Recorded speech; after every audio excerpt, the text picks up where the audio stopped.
Romans 10. My friends, how I wish with all my heart that my own people might be saved. How I pray to God for them. I can assure you that they are deeply devoted to God, but their devotion is not based on true knowledge.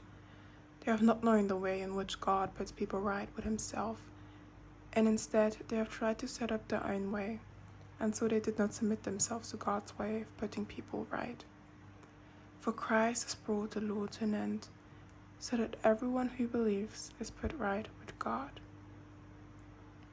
Salvation is for all. Moses wrote this about being put right with God by obeying the law. Whoever obeys the commands of the law will live. But what the scripture says about being put right with God through faith is this. You are not to ask yourself who will go up into heaven. That is to bring Christ down. Nor are you to ask who will go down into the world below. That is to bring Christ up from death. What it says is this.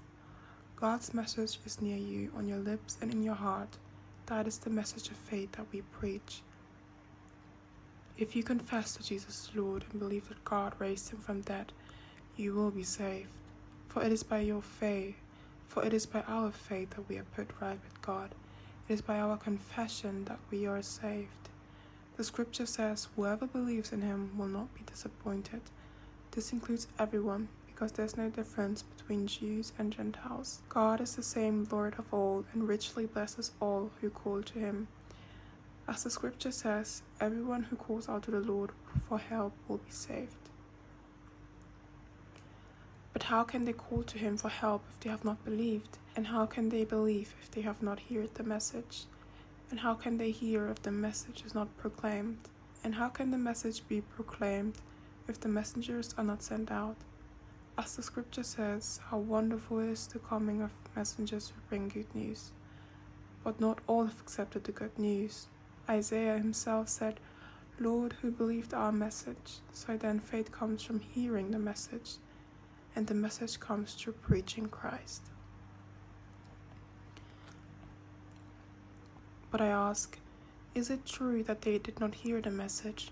Of course they did, for as the scripture says, the sound of their voice went out all the world. The sound of their voice went out to all the world. Their words reached the ends of the earth.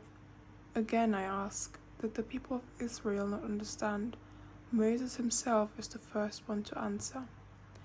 I will use a so-called nation to make my people jealous, and by means of a nation of fools I will make my people angry. And Isaiah is even bolder when he says, I was found by those who were not looking for me. I appeared to those who were not asking for me. But concerning Israel he says, all day long I held out my hands to welcome a disobedient and rebellious people.